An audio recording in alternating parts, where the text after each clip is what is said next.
Hello and welcome to Unshakable with Human Design, everybody. I'm your host, Nicole, and I want to talk about evolution today. Personal evolution and business evolution. This all came from me thinking about this from my own business, just sort of witnessing what's happening with our clients and with just people that I know within the industry and in my life. And I feel like I also think about the 2027 change that is coming. We're very, very close to it now. We are evolving as humans. We are evolving as business owners. And sometimes I see people, I see the mental process. And when I say I see this with people, I see these things in myself as well. So I'm always speaking from my own personal experience with this stuff too. And what I see is there can be this feeling of things need to stay the same. And that I see this, I've seen this with a few clients where they haven't felt as connected to their message in a while. And there's a fear of, well, if I shift things and this is working, what if the next thing I do doesn't work? And I understand that fear. I do get it. But this idea that we will never change, that our message will never change, that our offer will never evolve, that we will never evolve is crazy. It's wrong. And the reason that I'm saying that it's wrong is that it boxes us in. It gets us afraid of what's next. And what I think is, a lot of people, they'll resist the change, or the opposite side of it is that some people will feel that everything needs to change. I feel like I'm evolving. I feel like things are changing. Now I need to wipe the slate totally clean. I have to start from scratch and build everything from the ground up all over again. Like nothing fits anymore. And that's not the case either, most of the time. We don't need to take a sledgehammer to our life to evolve. It doesn't mean that everything has to go. I'm not saying that if things have fallen apart and you feel like I've been talking to a lot of people recently where, what they were doing before isn't working anymore. And now they don't know what to do. What is next for them? And I understand this feeling because those people are going into like, well, what do I do? What do I do? What do I do? And I feel like this is almost that argument between, uber masculine, where we go into massive action mode, trying to figure everything out. What do I do? Trying a million different things, really scattering our energy a lot of places. Or we go to the ultra feminine, which is to do nothing and sometimes shut down, to hide from that action. But evolution, in my experience, requires some balance of these two principles. We have to honor the time and space that evolution requires. And human design can give us a little bit of a window into what that looks like for us. How do we create space? It tells us a little bit about our own personal process through our design. Like as a manifesting generator, something that I know is that manifesting generators go through periods of great growth and then they go through plateaus. They're like these personal peaks and then leveling off. And you have to allow, I know that I have to allow that leveling off. I have to allow for that plateau in order to understand what the next growth phase will look like. Manifestors, they have to honor their rest cycle or they're not going to get the next download because there isn't space for it. Projectors, you're always creating space. You are always in a game of creating enough space for things to flow in to you. Reflectors, you're on your own timeline. You're on your own kind of little planet making space and being open to the world around you. Generators, you're going to be looking for those next responses, but the moments in between are what create those responses. It can give us that nuance to let us know what we should trust. Help us trust ourselves in these transitional periods, because they can be scary. Change is scary, and sitting and doing nothing is scary. So sometimes we sit in these two places where we resist the change, or we feel like everything needs to change. And the reason for that is because sitting in the unknown can be so uncomfortable. I don't know what's coming. I feel like I need to do something so I can control the outcome of what comes next. And don't get me wrong, you can succeed doing that. I just don't know how happy a lot of people end up when you do that for too long and too often. Eventually, the change that is meant to come to you will find its way. You can't outrun it. You have to create space for it eventually, or it's been my experience that the universe creates it for you. Something falls apart. Something that you have been ignoring that needed to change starts to not work anymore. And then we're left with like, okay, well, now what do I do? The universe took it away. Now I don't have the choice. But I think what we have to do is we have to shift our idea and our mindset around what the unknown is. The unknown, I understand, is scary because we want to know, because knowing makes our brains feel safe. NLP teaches us that your brain will constantly be trying to, and when we work with clients, give them a roadmap, because if they are afraid of what they will do next, or where they come to next, or how this will all play out, it doesn't mean that they're necessarily scared all the time, but their mind is trying to work that out. And if it's trying to work that out, it's not focusing on other things that would be more productive and healthy for it. It's the same reason, like when I get onto a call with people, I tell them, so this is how it's going to go. We're going to talk about this. I'm going to ask you a few questions, and then we'll do questions at the end. Is that okay? When I start my readings like that. Here's how it's going to go. Here's what you're going to get after the reading. Here's what's going to happen during it. Here's how you can ask questions throughout, but I'm going to leave a couple of minutes at the end so that you have time to ask those questions, so that you can absorb it all and then ask some at the end. But you can also interrupt me throughout the reading if you need to. That letting them know where things are going to go and how things are going to go gets them leaning back and sitting back and relaxing, versus wondering, is this going to come up? Are we going to talk about this? Are we going to do this? Can I ask questions? I don't want your mind elsewhere. So the mind always wants to figure it out, because the mind's job is to keep you safe. So it's always trying to figure out what's coming next, and how do we make the future more favorable for us so that we stay safe. But what we have to do is we have to shift that perspective on the unknown. It doesn't have to be scary. The magic happens in the unknown, because everything else is everything we've always gotten. Now, I get it. If everything has been going really well and now you're feeling a shift and you're feeling like things are changing, or they need to change, or something's not working the way that it used to, it can be scary, because it's like, oh no, I was just getting comfortable. It just means that you are ready for your next level.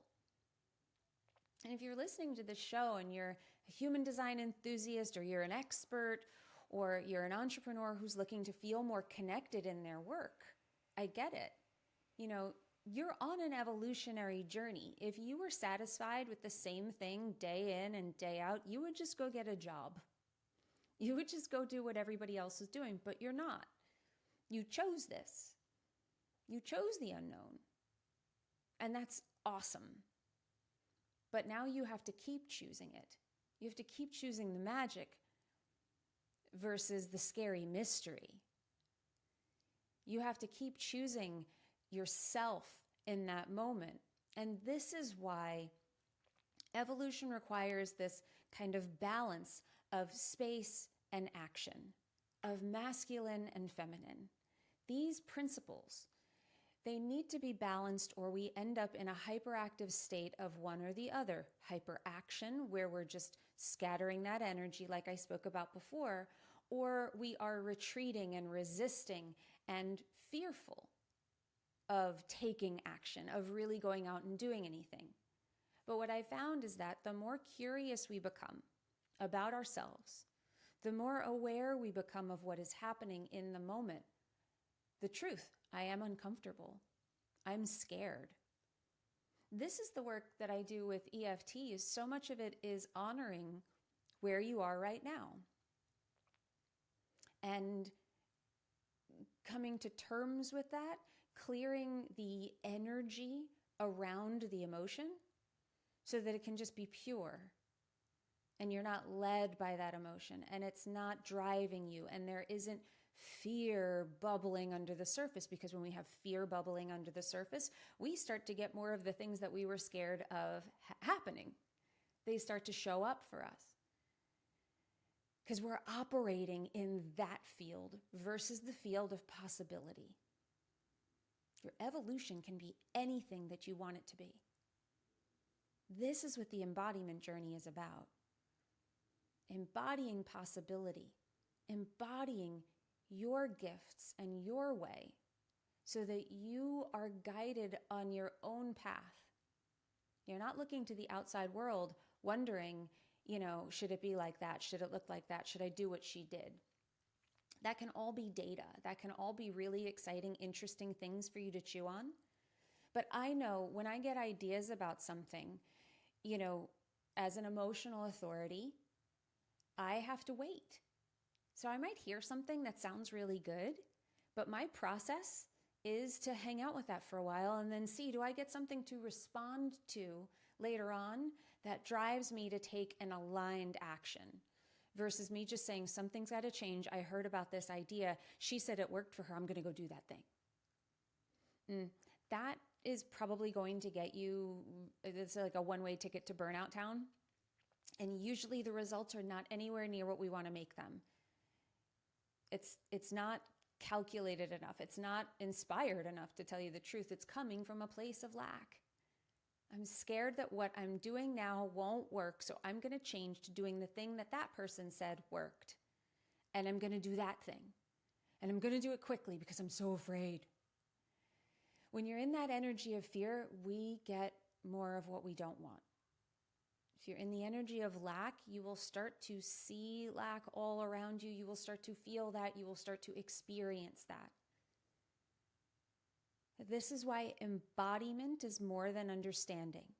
Embodiment is being able to have presence enough to know what you are feeling, to know what your energy is aligned with, have the tools to work through that. Ask yourself, am I clear energetically here? This is why all of our clients in Business by Design get my deconditioning library. If you are in a state, recognize that state. Move the energy around that. And then see what action feels aligned after that. Align with your possibility. Now, you'll notice that there's a shift in you when you align with possibility, when you can really I don't want to use the word attach because I don't like the word attachment when it comes to results. But can you connect with a vision? It's very difficult to connect with a vision of something positive when you are in a negative state. This is a great test for you. So can you visualize something really good happening and have that vision and hold it and really feel like it's possible? If there's even a part of you that can't see it, can't really connect to it, it's just not coming through, it doesn't really feel real to you, or more fear gets stirred up when you try to envision something big. So if you try to envision, your $500,000 a year, and you're creating this vision around it, you're creating what it could look like, and you're really playing in the what ifs, the best thing could happen kind of realm. I'm playing the what if awesome game instead of the what if doom game, right? So you're playing it, you're doing it, you're really able to do that. Then you'll notice that the action that you have to take will just start to appear. That possibility you connected to will start to make the next steps a lot clearer for you. But what happens is when you're trying to envision that $500,000 year, but deep inside, the fear is stirring because there's a bill that, it's bigger than you thought it would be, and more money is going out than is coming in, and oh my God, oh my God, oh my God. If that's where your energy is, you have to deal with that because you're embodying your fear. You're not embodying your future. And by embodying your fear, you're going to make decisions in alignment with that fear, and it will affect your results. This is what real feminine energy is about. It's about recognizing that when you embody possibility, if you can truly energetically connect with it, you can create it.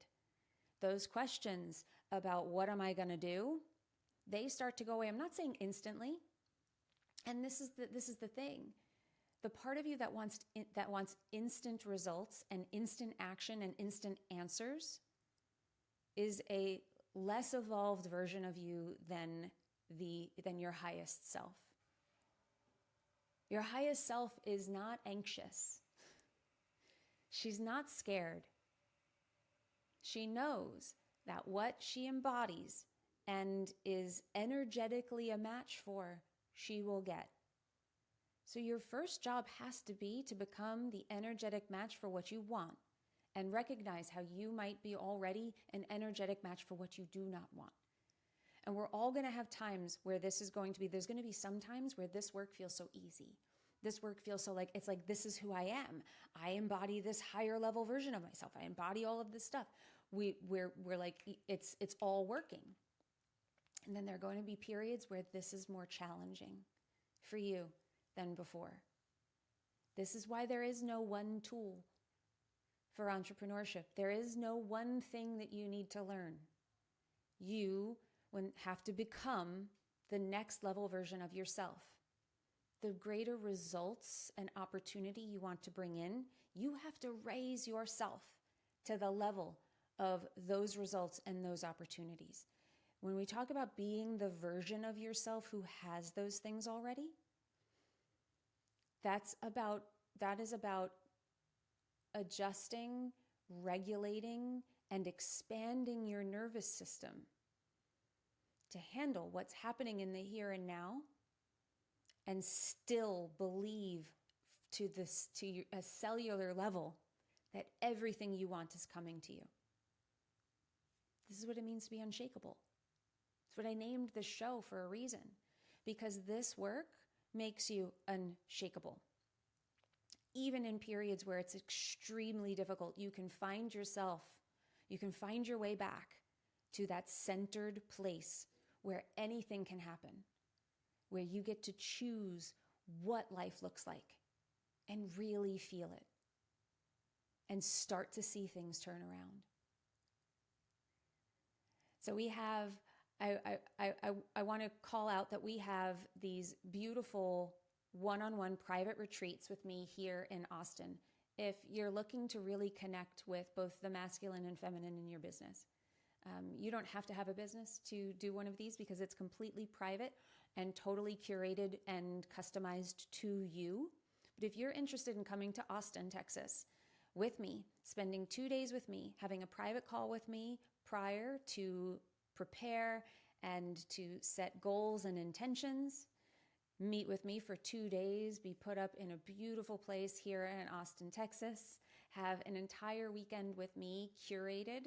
This is on your schedule and my schedule. We don't have to have it. There's no set days that I'm doing this. This is all about you coming in saying that when you want to do it, and we figure out a date based on our 2 calendars. I curate an entire experience of practitioners and myself and work that we're going to do to get you to your goals, whether it be to remap your funnel, to rework your messaging so that we get to your core arguments for the next level client that you are calling in. If you want to dive into your human design and weave all of that together, we will do all of that together based on your goals and your intentions. And then after the retreat is over, we don't just send you off on your way. We give you 30 days of Voxer access with me where you get to ask me any questions and you get to integrate everything that we worked on together for the next 30 days. This is the most exciting offer I have ever put together. I am so beyond thrilled to be offering this because this is the level that I've desired to work with people on, to go this deep, to have it be this personal. And the fact that it's in person is just, honestly, it's just going to take it to the next level. This is like everything that I do with my private clients condensed into a 2-day in-person event.